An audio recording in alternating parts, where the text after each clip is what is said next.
Hey guys, today we're going to be looking at the Warrior 3S Ti from Olight. They call this one the Fire Edition.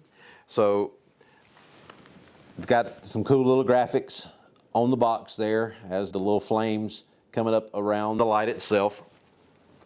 So let's take a look at it and see what we got. So you got the standard thick, heavy cardboard Olight box. And then you got your first sheet here that tells you what to do first when you get it started.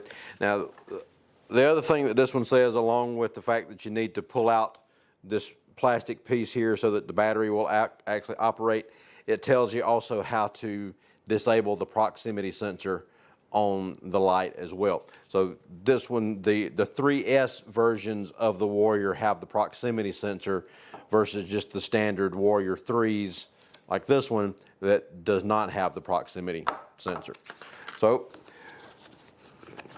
got the nice heavy Cordura type holster with the 2-position belt loop on the back, so you can run it all the way through at the back there if you don't want to worry about the snap coming loose and it falling off, so you got it in the back one. Or if you want to be able to take it on and off without having to take your belt off, you can use the first setting there and just run it through there. So good option there for the holster.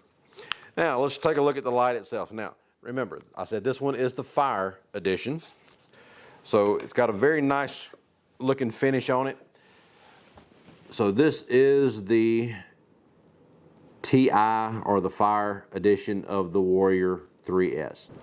What it looks like, or what looks like they're trying to make it look like, is a color case hardened firearm. If you look at Turnbull restorations or the Henry lever action rifles that are in the color case hardened finish, then it's got this similar kind of pattern to it, like it's been sitting in something and the different elements have caused the metal to go different colors on the case itself. And an actual color case hardened finish, that's what it does. There's 2 different ways to do it. You can either do it in a charcoal type thing where you put the piece that you're trying to color case harden, put it down in the charcoal, and it's basically set on fire, and the different elements in the charcoal cause the different colors. Or there's also a chemical way to do it as well. The Turnbull restorations looks more like this, and they actually do the older style charcoal finish on that. And we'll try to include some pictures of Turnbull restoration so you can kind of see what that looks like. But it's a very cool finish on the light, and we've done another video, or a couple of videos actually, on the Warrior 3S already. So the specs on the light haven't changed. It's still, let me get out the thing to give you the actual numbers. So you still got your instructions here, and then the other thing in the box, of course, is the magnetic charging cord. And if you've watched any of my other videos, you know that I like the magnetic charging cord that Olight does. We have the instructions here, and they did make them mostly big enough to be able to read. Turbo is 1850 lumens, and it steps down after 2.5 minutes. Then it goes for 235 minutes, and then it'll go another 29 minutes after that. The high setting is 650 lumens, medium is 200 lumens, low is 15 lumens, and then the moonlight setting is the 1 lumen. And if you leave it on the moonlight setting, it will run for 55 days. So it stays on there for quite a while. But in your normal settings, it's going to run a few hours and then go off after that. The weight on this one is 7.55 ounces. And when I first got this one, I was comparing it to just the standard 3. This one feels a little heavier than the standard 3 does. And when you stick it on a scale, it's about 1/2 ounce heavier than this, and it could just be the electronics for the proximity sensor, but the case itself kind of feels like it might be a little bit different material than what the standard 3S is made out of. It may just be the titanium. It just feels a little bit heavier. As far as function goes, you've got the tail switch, which will give you the high setting or the low setting. If you just a soft press turns on the low setting, and then the deep press turns on the high setting. So it's a very bright light there on the high, and then on the side switch, when you turn it on, it will cycle in between the different settings. So you got low there, medium, and then high there. And then to go to turbo, you double click the side switch here and it'll go to the turbo mode, and then triple clicking goes to strobe. And then if you hold it down, it'll go on to that moonlight setting. And that's just the 1 lumen, so it's not much of a light at all. We've shown that out in the dark before outside. The 1 lumen doesn't get you a whole lot. The light's set up the same way as the other Warrior 3S's. Still got the 2-way belt clip here, so you can either go in that way or go in the back here on that. And the clip is removable, so if you want to take the clip off, then it actually fits in the holster easier if you don't have the belt clip on there. It fits with the belt clip, but it just makes it easier to get in and out of the holster if you don't have the belt clip on it. So if you're just going to be carrying it in the holster all the time, just take that belt clip off, leave it in the box, and it won't get in your way when you start to put it in the holster itself. But if you think you might be using the belt clip, then it'll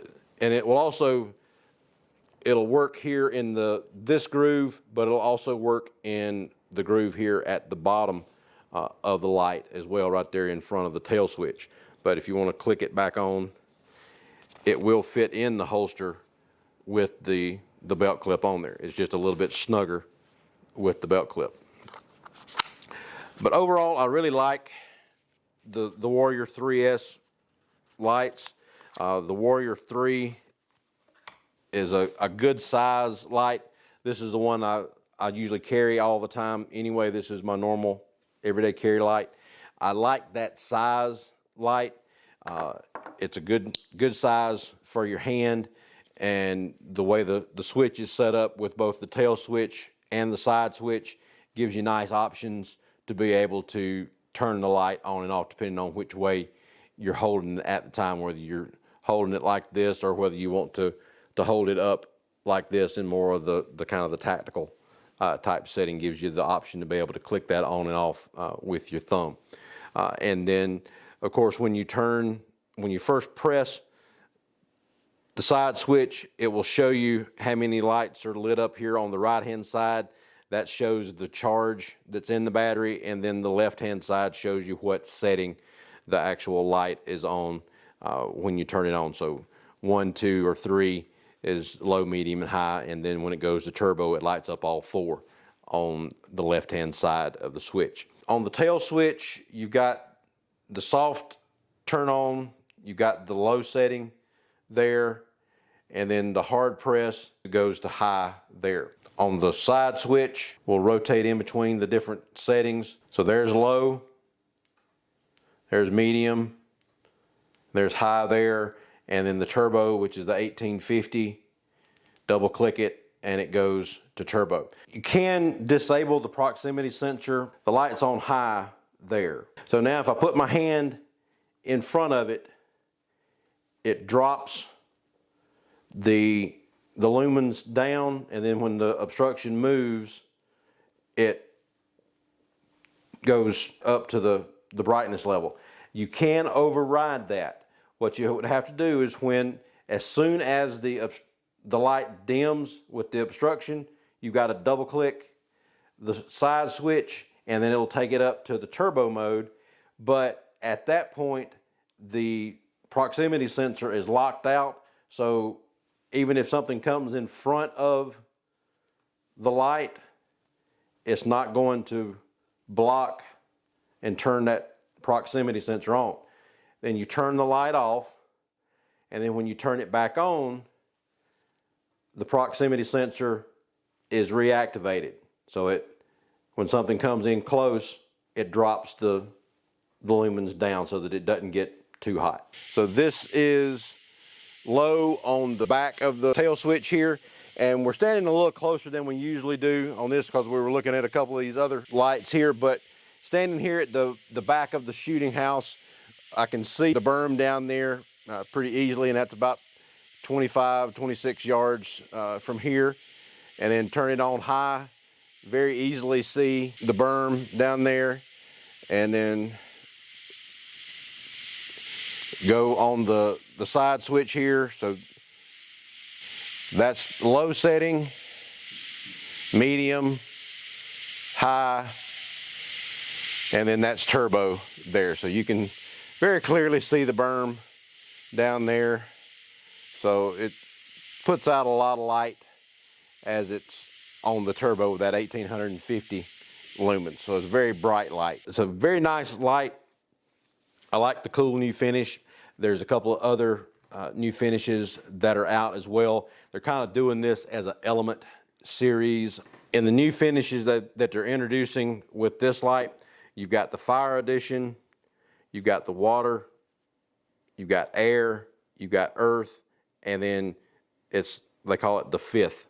And the fifth one is more of a copper finish. So earth is a gold tone, air is a silver, water of course is blue, and then the fire is the one like this. The first four, the fire, water, air, and earth are all the titanium editions, and then the fifth is a copper. That's the new ones that are coming out with this. And if you're seeing this video around the July 8th to July 15th of 2022, then they've got these, they're just introducing these, and that's gonna be the first time that they're available. So normally with the limited edition Olights, they go quick.